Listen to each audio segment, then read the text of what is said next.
أعوذ بالله من الشيطان الرجيم. بسم الله الرحمن الرحيم. ثم بعثنا من بعدهم موسى بآياتنا إلى فرعون وملئه فظلموا بها فانظر كيف كان عاقبة المفسدين. سورة الأعراف 9واں پارہ اور 16 لائن والے قرآن مجید میں صفحہ نمبر 148 ہے، آیت نمبر 103. یہاں تک ہمارا ترجمہ اللہ کے فضل و احسان کے ساتھ دورہ ترجمہ القرآن سے پہلے مکمل ہو چکا تھا. چونکہ پھر دورے کا سلسلہ تھا تو اس اعتبار سے ترجمہ جو روزمرہ پڑھا جاتا ہے وہ روک دیا گیا، اور سالانہ دورہ ترجمہ القرآن میں اللہ کے فضل و احسان کے ساتھ ہمارا یہ دوسرا سال تھا. اللہ کی خاص توفیق اور عنایت تھی کہ قرآن مجید کا مکمل ترجمہ پڑھا گیا. ایک بات آپ کے سامنے اس روزمرہ درس قرآن کے حوالے سے کرنا چاہتا ہوں. یہ روزمرہ درس قرآن جہاں پر طلبہ کرام کے لیے تو وہاں پر عوام الناس کے لیے، کیونکہ طلبہ کرام کے لیے ہم صبح نماز کے بعد اجتماعی ترجمہ جو درجہ کتب والے ہوتے ہیں، شعبہ کتب والے، ان کو پڑھایا جاتا ہے. یہ ترجمہ جو عشاء کے بعد پڑھایا جاتا ہے یہ خصوصی طور پر عوام الناس کے لیے اور عمومی طور پر طلباء کرام کے لیے شروع کیا گیا ہے، اور یہ ہر روز عشاء کی نماز کے بعد ہوتا ہے. صرف جمعے کے دن کی اس میں چھٹی ہوتی ہے، جمعرات کے دن کی. یہ اللہ کے فضل و احسان کے ساتھ ہم نے 2022 سے شروع کیا تھا. تھوڑا تھوڑا پڑھ رہے ہیں ہم، اور ہر روز ایک دو تین آیتیں زیادہ سے زیادہ اتنا پڑھتے ہیں. اور یہ اللہ کا احسان ہے کہ اب 9واں پارہ ہمارا شروع ہے، اور انشاءاللہ اللہ توفیق دے گا، وہ دن بھی اللہ لائے گا کہ قرآن مجید کا یہ ترجمہ اختتام پذیر ہوگا. قرآن مجید کو وقت دینا ہر مسلمان کا فرض ہے. کم از کم مسلمان انسان پورے دن کے اندر یہ آدھا گھنٹہ 10-15 منٹ کو نکال کر اللہ کے کلام کے لیے ضرور وقت نکالے. یہ اس کی دنیاوی اور اخروی برکات کے لیے سبب اور باعث بن سکتا ہے. اور اگر قرآن کے لیے وقت نہیں نکالے گا تو ممکن ہے کہ اس کی دنیا کی زندگی بھی تنگ کر دی جائے، جس طرح کے صورت طٰہٰ میں اللہ فرماتے ہیں وَمَنْ أَعْرَضَ عَنْ ذِكْرِي فَإِنَّ لَهُ مَعِيشَةً ضَنْكًا. جو بندہ میرے قرآن سے منہ موڑ لیتا ہے تو میں اس کی دنیا کی زندگی بھی تنگ کر کے رکھ دیتا ہوں. اس لیے دنیا کے اندر بھی برکتوں کا ذریعہ وہ اللہ کی کتاب ہے کہ اللہ کی کتاب کا ترجمہ پڑھا جائے. آپ ابھی 1-2 منٹ کے لیے میری طرف ذرا توجہ کریں. میں مختصر طور پر یہ جو صورتیں ہم نے پڑھی ہیں میں ان کا حاصل اور خلاصہ آپ کے سامنے پیش کرتا ہوں تاکہ ذہن کے اندر ایک خلاصہ گزشتہ صورتوں کا پیش جائے. سورۃ الفاتحہ پہلی صورت ہے اللہ کے قرآن کی. سورۃ الفاتحہ کے اندر 3 باتیں پڑھی گئی. کتنی باتیں پڑھی گئی جی؟ 3 باتیں. جواب دینا ہے چلیے. کتنی باتیں؟ 3 باتیں. پہلی بات اللہ تعالیٰ کی توحید اور اس پر دلائل. الحمدللہ رب العالمین. خدائی والی صفتیں اللہ کے لیے ہیں. کیوں؟ اس لیے کہ وہ رب العالمین ہے، رحمان ہے، رحیم ہے، مالک یوم الدین ہے. دوسری بات بندے کی عاجزی اور اللہ سے صراط مستقیم کی دعا، ایاک نعبد و ایاک نستعین اہدنا الصراط المستقیم، یا اللہ میں تیرا بندہ ہوں، تیری ہی ہم عبادت کرتے ہیں اور تجھی سے مدد مانگتے ہیں۔ کیا مدد مانگتا ہے بندہ؟ فرمایا اہدنا الصراط المستقیم، یہ مدد مانگتا ہوں کہ مجھے صراط مستقیم پر چلا دے اور اسی پر مجھے مضبوط اور قائم اور دائم رکھ۔ تیسری بات، 3 جماعتوں کا بیان۔ کتنی جماعتوں کا؟ 3 جماعتوں کا۔ ایک منعم علیہم، جن پر اللہ کا انعام ہوا اور وہ صراط مستقیم پر چل پڑے۔ دوسرے مغضوب علیہم، جن پر اللہ کا غضب اترا اور انہوں نے صراط مستقیم کی مخالفت کی۔ اور تیسرے ظالمین، وہ بھٹکے ہوئے بیچارے کہ جنہوں نے نہ صراط مستقیم پایا اور نہ صراط مستقیم پانے کی کوشش کی۔ بس انہوں نے کہا کہ ہم کدھر جائیں، کس کو مانیں، کس کی نہ مانیں، کدھر جائیں، جس طرح آج کل ہمارے عوام کا خیال ہوتا ہے۔ دوسری صورت ہے سورۃ البقرہ۔ سورۃ البقرہ میں اللہ تعالیٰ نے فرمایا الف لام میم ذالک الکتاب لا ریب فیہ، تو نے مانگا تھا نا صراط مستقیم، یہ کتاب لا ریب فیہ، جس میں کوئی شک نہیں، یہ ہے صراط مستقیم۔ یہ صراط مستقیم لے لیں۔ تجھے لوگوں نے تنگ کیا ہوا ہے کہ اپنی طرف کھینچتا ہے، دوسرا اپنی طرف کھینچتا ہے، ایک کہتا ہے میری بات مان، میرے تنظیم میں شامل ہو جا، میرے فرقے کی بات مان، دوسرا کہتا ہے میرے استادوں کی بات مان، تیسرا کہتا ہے میرے پیروں کی بات مان۔ اللہ کہتا ہے ذالک الکتاب لا ریب فیہ، ہر استاد اور ہر پیر کی کتاب اور بات میں شک و شبہ ہو سکتا ہے، اللہ کی کتاب میں شک و شبہ نہیں ہو سکتا۔ سورۃ البقرہ میں 4 مسئلے ذکر کیے گئے۔ کتنے مسئلے؟ 4 مسئلے۔ پہلا مسئلہ اللہ تعالیٰ کی توحید کا بیان۔ پہلی بات، اگر صراط مستقیم پر چلنا چاہتا ہے تو پیدا کرنے والا تجھے اللہ ہے، تیرے باپ دادوں کو پیدا کرنے والا اللہ ہے، اور تیرے نیچے زمین پیدا کرنے والا، تیرے اوپر آسمان پیدا کرنے والا، تیرے لیے روزی کا بندوبست کرنے والا۔ یہ 5 دلائل سورۃ بقرہ کی آیت نمبر 21-22 میں ذکر کیے گئے۔ یہ سارے کام کرنے والا اللہ ہے، تو اس لیے بندے عبادت بھی اللہ کی کر، اللہ کا صحیح وفادار بندہ بن جا، غدار بندہ نہ بن۔ یہ توحید کا بیان۔ دوسرا مسئلہ بیان ہوگا سورۃ بقرہ کے اندر رسالت پیارے پیغمبر صلی اللہ علیہ وسلم کی رسالت کا بیان۔ پیارے پیغمبر صلی اللہ علیہ وسلم پر اعتراض کرنے والوں نے اعتراض کیے، ہم تجھے رسول نہیں مانتے اس لیے کہ تیرے اوپر جبرائیل وحی آتا ہے۔ جبرائیل ہمارا دشمن ہے، اس نے ہمارے بڑے باپ دادوں کو تباہ و برباد کیا تھا۔ اللہ نے جواب دیا، جبرائیل تو اللہ کے حکم سے قرآن نازل کرتا ہے، اپنی طرف سے تو نہیں نازل کرتا۔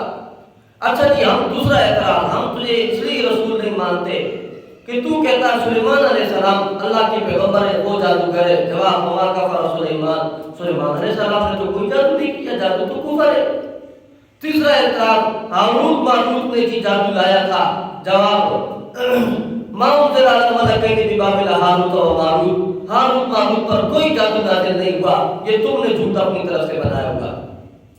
چوتھا اعتراض، تو ہمیں رائنا کے لفظ سے منع کرتا ہے۔ رائنا کا لفظ جو ہے یہ صحیح لفظ ہے۔ جواب، وہ لفظ لا تقولوا رائنا وقولوا انظرنا، وہ لفظ کیوں نہیں کہتے کہ جس کے اندر پیغمبر کی توہین کا شک اور شبہ بھی نہیں ہے؟ ایسا لفظ کیوں کہتے ہو کہ جس کے اندر پیارے پیغمبر صلی اللہ علیہ وسلم کی توہین ہے؟ پانچواں اعتراض، آج تیرا ایک حکم ہے، کل تو منسوخ کر دیتا ہے۔ جواب، ما ننسخ من آیت، یہ منسوخ نہیں کرتا، اللہ کہتے ہیں میں منسوخ کرتا ہوں۔ یہ تو میرے پیغمبر کی سچے ہونے کی دلیل ہے۔ چھٹا اعتراض کہ دیکھو جی، تو کہتا ہے کہ اللہ ہی مشکل کشا حاجت روا ہے اور اللہ کا کوئی نائب نہیں ہے، یہ کیسے ہو سکتا ہے؟ جواب، سبحانہ و تعالی عما یشرکون، اللہ شریکوں سے پاک ہے، نائب تو اس کا ہوتا ہے کہ جس کا کوئی تابعدار نہ ہو۔ اللہ کے سامنے تو کل لہ قانتون، اللہ کے سامنے تو ہر ایک چیز تابعدار ہے۔ آٹھواں اعتراض پیارے پیغمبر صلی اللہ علیہ وسلم پر، دیکھو جی، تو نے پہلے کہا تھا کہ بیت المقدس کی طرف منہ کر کے نماز پڑھو مدینہ کے اندر، اور پھر جب بیت المقدس کی طرف ہم منہ پھیر کر نماز پڑھنے لگے، 16-17 مہینے گزرے، تو اب تو نے کہا کہ بیت اللہ کی طرف منہ موڑ کے نماز پڑھو، تو تجھے تو خود اپنے دین میں شک لگتا ہے۔ جواب، وما جعلنا القبلۃ التي كنت عليها الا لنعلم من يتبع الرسول، میں نے تو یہ قبلہ تبدیل کیا ہے دیکھتا ہوں کون ہے میرے پیغمبر کا تابعدار اور کون ہے غدار. میں نے تو اس لیے یہ کام کیا ہے. میرا جو پیارا پیغمبر صلی اللہ علیہ وسلم تمہیں کہتا ہے بیت المقدس کی طرف منہ کرو تو وہ میرا حکم تھا. پھر تمہیں جو بیت اللہ کی طرف منہ موڑوا دیا تو یہ بھی میرا حکم تھا. نوع اعتراض صفا مروہ کی پہاڑیوں کے اوپر تم بھاگتے ہو اور بھاگ کر کے تم حج اور عمرہ کرتے ہو اور وہاں پر تو بت پڑے ہوئے تھے, تم خود ان کی عبادت کرتے ہو, ہمیں روکتے ہو. جواب, بتوں کی عبادت کی نیت سے ہم نہیں بھاگتے, بلکہ یہ تو اللہ کے دین کی, اللہ کی قدرت کی نشانیاں ہیں کہ حضرت ابراہیم علیہ السلام کی بیوی نے وہاں پر دوڑیں لگائی تھیں حضرت اسماعیل علیہ السلام کے پانی کے لیے, اور اللہ نے اسماعیل علیہ السلام کے قدموں سے قدرت کا کرشمہ ظاہر کیا کہ زمزم کا پانی پھوٹ پڑا. تو یہ تو اللہ کے دین کی, اللہ کی قدرت کی نشانی تھی, اس لیے اللہ نے حکم دیا. 9 اعتراضوں کے جوابات اللہ نے پیارے پیغمبر صلی اللہ علیہ وسلم کی رسالت پر جو 9 اعتراض ہوئے ان کے جوابات ذکر کیے. کتنے اعتراضات تھی؟ 9 اعتراضات. پیارے پیغمبر کے یہ رسالت کا بیان کر کے اللہ سمجھانا چاہتا ہے, او اللہ کا توحیدی بندہ, جب میرے پیارے پیغمبر پر لوگوں نے 9 اعتراض کیے تو کس بات کی بولی ہے؟ جب تو بھی اللہ کی توحید کا مسئلہ مانے گا نا, لوگ تیرے اوپر اعتراض شروع کر دیں گے. کوئی کیا اعتراض کرے گا, کوئی کیا اعتراض کرے گا. وہ ایک شاعر نے کہا تھا, مان اللہ والرسول مان من لسان الورا وکیف انا. نہ اللہ بچ سکا لوگوں کے اعتراض سے, نہ اللہ کا رسول بن سکا, تو میں کیسے بچ سکتا ہوں؟ میرے اوپر لوگ کیسے اعتراض نہیں, اعتراض لوگ کرتے رہیں گے لیکن لوگوں کے اعتراضوں کی پرواہ نہ کرو. تیسرا مسئلہ اللہ نے ذکر کیا جہاد فی سبیل اللہ. اللہ کی توحید کو ماننے والے, جب تو نے اللہ کی توحید کا مسئلہ ببان کے دوہر بیان کر دیا دلائل کے ساتھ, پھر بھی نہیں مانتے تو پھر نکل میدان کارزار کے اندر اللہ کی توحید کا علم اٹھا اور توحید کے لیے جہاد کر. اور چوتھا مسئلہ, جب توحید کے لیے جہاد کرے گا تو پھر مال خرچ کرنا پڑے گا, مال خرچ کر اللہ کے راستے کے اندر. یہ 4 مسئلے سورۃ البقرہ میں ذکر کیے گئے. سورۃ آل عمران میں بھی یہی 4 مسئلے ذکر کیے گئے. توحید کا مسئلہ سب سے پہلے ذکر کیا گیا, اور سورۃ آل عمران کے اندر توجہ زیادہ سے زیادہ نصارہ عیسائیوں کی طرف ہے. چونکہ عیسائی کہتے تھے کہ حضرت عیسیٰ علیہ السلام اور حضرت عیسیٰ علیہ السلام کی اماں بی بی مریم وہ جو ہے وہ اللہ تعالیٰ کے شریک ہیں. تو اللہ تعالیٰ نے توحید کے دلائل بیان کیے اور عیسیٰ علیہ السلام اور ان کی والدہ کی عاجزی کا ذکر کیا کہ وہ عاجز ہیں, وہ تو خود انہیں پتہ نہیں کہ پھل لانے والا کون ہے, وہ تو خود عاجز ہے. پھل لانے والا وہ کہتی ہے قالت هو من عند اللہ, یہ اللہ کی طرف سے نازل ہوئے. زکریا علیہ السلام حضرت مریم کے ماموں ہیں, وہ کہتے ہیں یا اللہ میرے پاس اولاد نہیں ہے, تو مجھے اولاد عطا فرما دے. تو یہ تو سارے اللہ کے دربار میں عاجز ہیں. عیسیٰ علیہ السلام کے مقابلے میں لوگوں نے پروپیگنڈا کیا اور عیسیٰ علیہ السلام کو قتل کرنے لگے. عیسیٰ علیہ السلام اپنے آپ کو نہ بچا سکے تھے, اللہ نے عیسیٰ علیہ السلام کو بچایا اور آسمانوں پر اٹھایا. تو اللہ قادر ہے اور یہ عاجز ہے, لہذا وہ اللہ کے شریک نہیں ہو سکتے. دوسرا مسئلہ, پیارے پیغمبر صلی اللہ علیہ وسلم کی رسالت کا بیان کیا اور یہاں پر انداز مختلف ہے. تم میرے پیارے پیغمبر پر اعتراض کرتے ہو.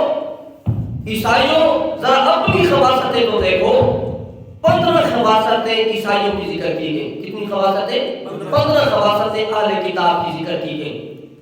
وہ ایک واقعہ ہے نا کہ کبھی وہ چھان جاتے نا, چھان جس میں آٹا وغیرہ چھانا جاتا ہے, چھان نے لوٹے کو کہا تھا کہ تیرے اندر 2 سوراخ ہیں. تو لوٹے نے اس کو جواب دیا تھا میرے اندر 2 سوراخ ہیں, آپ نے دیکھ. تو اللہ تعالیٰ فرماتے ہیں کہ میرے پیارے پیغمبر پر اعتراض کرتے ہو ظالموں, ذرا اپنی بری صفاتوں کو تو دیکھو. 15 صفات اہل کتاب کی بری صفات ذکر کی گئی. اور پھر تیسرے نمبر پر اللہ تعالیٰ نے 5 قوانین تنظیم بنانے کی ذکر کی ہے. تنظیم بناؤ اللہ کی توحید کے مسئلے کے جہاد کے لیے اور مال خرچ کرنے کے لیے. تنظیم بناؤ, اس کے 5 اصول ہوں گے. پہلا اصول یہ ہوگا کہ تنظیم کے جتنے لوگ بھی ہوں گے ان تمام کا عقیدہ ایک ہوگا. دوسرا اصول یہ ہوگا کہ تنظیم کے جتنے لوگ بھی ہوں گے ہر ایک جو ہے وہ فعال رکن ہوگا, سست نہیں ہوگا.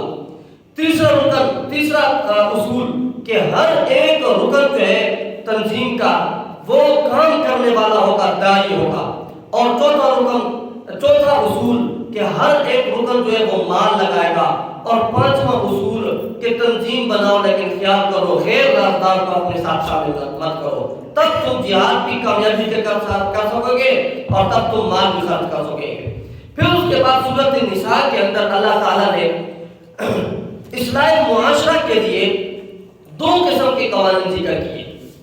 عوام الناس کے لیے 16 قانون ذکر کیے، بیوہ کا حق، یتیم کا حق، بچیوں کا حق، عورتوں کا حق، بیویوں کا حق، خاوند کا حق، ماں باپ کا حق، بیٹوں کا حق، بیٹیوں کا حق، وراثت کے قوانین، معاشرے کے اندر فحاشی اور عریانی کی روک تھام، کن کے ساتھ نکاح جائز ہے، کن کے ساتھ نکاح جائز نہیں، معاشرے کے اندر فحاشی کرنے والے مرد، فحاشی کرنے والی عورتیں، ان کے لیے قوانین، 16 قوانین اللہ تعالیٰ نے معاشرے کی اصلاح کے ذکر کیے، اور پھر 8 قوانین حکمرانوں کی اصلاح کے لیے ذکر کیے تاکہ حکمرانوں کی اصلاح بھی ہو جائے اور عوام الناس کی اصلاح بھی ہو جائے۔ سورہ نساء کے اندر یہ قوانین ذکر کیے گئے۔ سورہ مائدہ کے اندر اللہ تعالیٰ نے پھر 4 مسئلے ذکر کیے جس کو ہم کہتے ہیں شرک فعلی کی تردید۔ شرک فعلی کی تردید پہلے کی گئی، اس کے اندر ذکر کیا گیا نیاز اللہ کے نام کی جائز، غیر اللہ کے نام کی حرام، نظر اللہ کے نام کی جائز، غیر اللہ کے نام کی نظر حرام۔ اللہ نے جن چیزوں کو حلال کیا وہ حلال ہے، انہیں حرام نہیں کیا جا سکتا، اور اللہ نے جن چیزوں کو حرام کیا وہ حرام ہے، انہیں حلال نہیں کیا جا سکتا۔ یہ 4 مسئلے پہلے ذکر کیے، اور شرک اعتقادی کا رد آخر کے اندر کیا کہ جس کے اندر یہ ذکر کیا گیا کہ تمام پیغمبر سارے کے سارے مل جائیں، اللہ کے دربار میں حاضر ہوں گے اور وہ کہیں گے قالوا لا علم لنا انک انت علام الغیوب، اللہ ہم تو عالم الغیب نہیں تھے، ہمیں تو کوئی پتہ نہیں ہمارے بعد لوگوں نے کیا کیا اور کیا نہیں کیا، اور اس طرح مسئلہ توحید کا اثبات کیا گیا۔ یہ قرآن مجید کا ایک حصہ تفسیر کا ختم ہوا۔ سورۃ انعام سے پھر مسئلہ توحید کا بیان، اور اس کے اندر شرک کی تمام اقسام کی تردید اور مشرکین کی تمام اقسام کی تردید آپ تفصیل سے پہلے پڑھ چکے ہیں۔ سورۃ انعام کے اندر اللہ تعالیٰ نے مشرکین اور شرک کی تمام اقسام کی تردید کرنے کے بعد سورۃ اعراف جس کے اندر ہمارا سبق جاری ہے، اس میں 3 مسئلے ذکر کیے۔ کتنے مسئلے ذکر کیے جی؟ 3 مسئلے۔ پہلا مسئلہ تھا پیارے پیغمبر صلی اللہ علیہ وسلم کے لیے تسلی کا بیان۔ آپ ذرا سورۃ اعراف شروع سے کھولیں گے، سورۃ اعراف شروع سے، تاکہ جہاں سے ہمارا سبق شروع ہو رہا ہے اس کا ربط اور خلاصہ آپ کے ذہن میں آ جائے، اور پھر آگے ہم سبق شروع کرتے ہیں۔ الف لام میم صاد کتاب انزل الیک فلا یکن فی صدرک حرج منہ لتنذر به وذکری للمؤمنین۔ یہ پہلا مسئلہ، کتاب عظیم الشان کتاب انزل الیک نازل کی گئی تیری طرف، فلا یکن فی صدرک حرج پس نہ ہو تیرے سینے کے اندر تنگی منہ اس کتاب کے بیان سے، لتنذر به اس لیے نازل کیے تاکہ تو ڈرائے اس کتاب کے ذریعے نہ ماننے والوں کو، وذکری للمؤمنین اور نصیحت نامہ ہے یہ قرآن للمؤمنین ایمان والوں کے لیے۔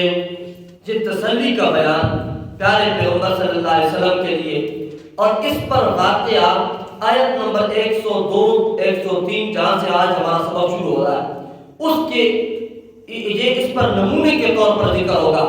دیکھ میرا پیارا پیغمبر، جس طرح حضرت موسیٰ علیہ السلام نے فرعون کے دربار کے اندر کھل کر کے مسئلہ توحید کا بیان کیا اور کوئی جھجک نہیں کی، اس طرح تو بھی مشرکوں کے سامنے کھل کر مسئلہ توحید کا بیان کر، خوف کرنے کی ضرورت نہیں۔ جس طرح موسیٰ علیہ السلام کو میں اللہ نے غالب کیا، تجھے بھی میں اللہ غالب کروں گا۔ جس طرح موسیٰ علیہ السلام نے ہجرت کی اور بعد میں اللہ نے واپس لایا اور فاتح بنا کر کے واپس لایا، انہوں نے موسیٰ علیہ السلام کو کچھ نقصان نہیں پہنچایا، اسی طرح تو ہجرت کر کے مدینہ جائے گا، تجھے میں واپس دوبارہ مکہ لاؤں گا اور فاتح بنا کر کے مکہ واپس لاؤں گا۔ تو یہ پہلا مسئلہ۔ دوسرا مسئلہ آیت نمبر 3، اتبعوا ما انزل الیکم من ربکم، تابعداری کرو اس کتاب کی جو قرآن نازل کیا گیا تمہاری طرف، من ربکم تمہاری رب کی طرف سے، قرآن کے تابعدار بن جاؤ۔ اور اس پر نمونے کے طور پر آیت نمبر 11 دیکھو، وَلَقَدْ خَلَقْنَاكُمْ ثُمَّ صَوَّرْنَاكُمْ ثُمَّ قُلْنَا لِلْمَلَائِكَةِ اسْجُدُوا لِآدَمَ۔ حضرت آدم علیہ السلام اور ابلیس کا واقعہ ابلیس نے تابعداری نہیں کی، تباہ و برباد ہو گیا۔ آدم علیہ السلام نے تابعداری کی تو اللہ تعالیٰ نے آدم علیہ السلام کی توبہ قبول فرما لی۔ تیسرا مسئلہ آگے آیت نمبر 29 دیکھیں جی، قُلْ أَمَرَ رَبِّي بِالْقِسْطِ وَأَقِیمُوا وُجُوهَکُمْ عِنْدَ كُلِّ مَسْجِدٍ۔ قُلْ کہہ دیجیے پیارے پیغمبر صلی اللہ علیہ وسلم، امر ربی بالقسط، حکم کیا میرے پروردگار نے انصاف کا۔ انصاف کیا ہے؟ سب سے بڑا انصاف والا مسئلہ اللہ کی توحید کا مسئلہ۔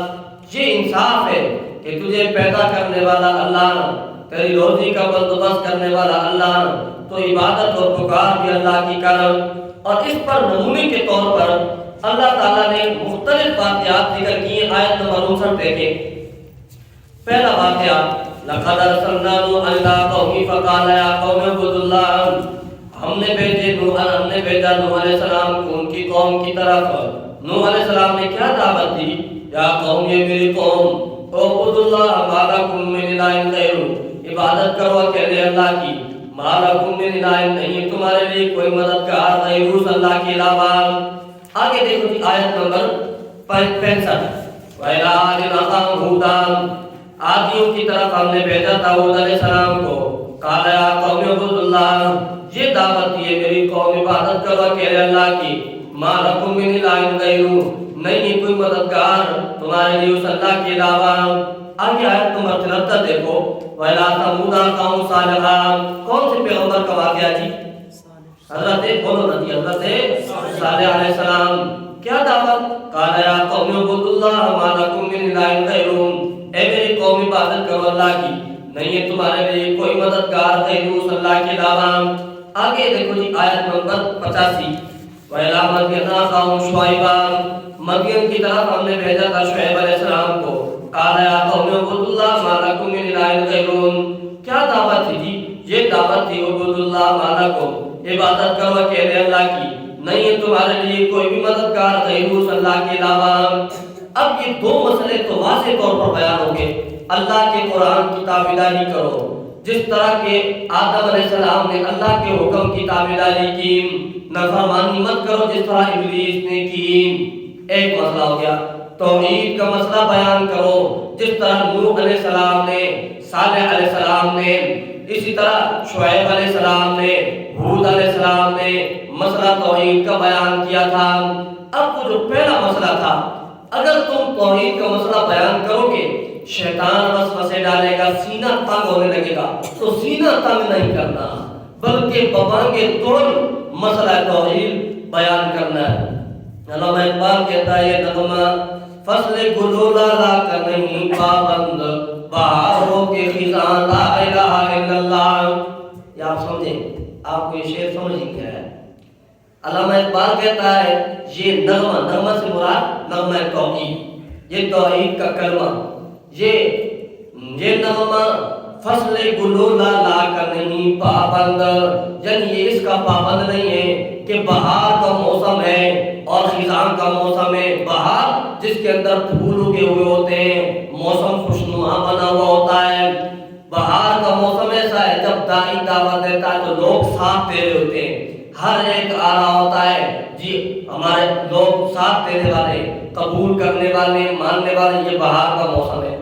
اور کبھی دائی دعوت دے رہا ہوتا ہے اور لوگ کہتے ہیں نہیں نہیں مردا پنکیرے دے، مردا پلانکیر لگیا شیوا پسے شروع کر دیتے ہیں اس کے پیچھے، تو یہ خزاں کا موسم ہوتا ہے۔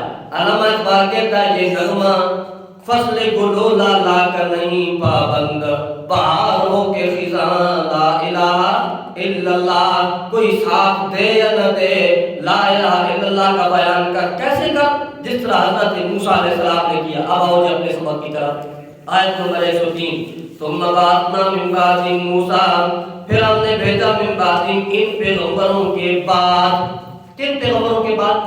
یہ جو پیچھے جن پیغمبروں کا ذکر ہو گیا، حضرت نوح علیہ السلام، حضرت ہود علیہ السلام، حضرت صالح علیہ السلام، حضرت شعیب علیہ السلام۔ ثم بعثنا من بعدهم، پھر ہم نے بھیجا من بعدهم ان پیغمبروں کے بعد موسیٰ علیہ السلام کو بآیاتنا، اپنے دلائل کے ساتھ۔ یہاں پر آیات کا ترجمہ آیتوں کے ساتھ نہیں کرنا، دلائل ہے، معجزات مراد ہے، چونکہ آیتیں تورات حضرت موسیٰ علیہ السلام کو بعد میں دی گئی تھی۔ بیااتنا اپنے دلائل کے ساتھ کہاں بھیجا؟ الی فرعون و ملئہ، فرعون اور اس کے سرداروں کی طرف۔ فظلموا بها، پس انہوں نے کمی کی بها ان دلائل کے ساتھ۔ ترجمہ سمجھو، ظلم کا کیا ترجمہ کر رہا ہوں؟ کمی کی۔ پہلے ہم درس میں پڑھ چکے ہیں ظلم بمانا کمی ہوتا ہے، یہ مطلب نہیں کہ انہوں نے ظلم کیا۔ ظلم یہ جو ہماری لغوی زبان میں ظلم کہتے ہیں وہ مراد نہیں، ظلم سے مراد یہاں پر کمی کی۔ کمی کی ان معجزات کے ساتھ۔ کیا کمی کی؟ یعنی ان معجزات پر ایمان لانا چاہیے تھا اور انہوں نے ایمان نہیں لایا۔ فانظر، پس تو دیکھ، کیف کان عاقبۃ المفسدین، کیسے ہوا انجام المفسدین، فساد کرنے والوں کا۔ یہ تمہید تھی۔ اور اس سے آگے وقال موسیٰ یا فرعون، اس سے حضرت موسیٰ علیہ السلام کا واقعہ تفصیل کے ساتھ شروع ہو جائے گا انشاءاللہ مزید۔ یہ کل سے آگے سبق پڑھیں گے۔ بآخر دعوانا الحمدللہ رب العالمین۔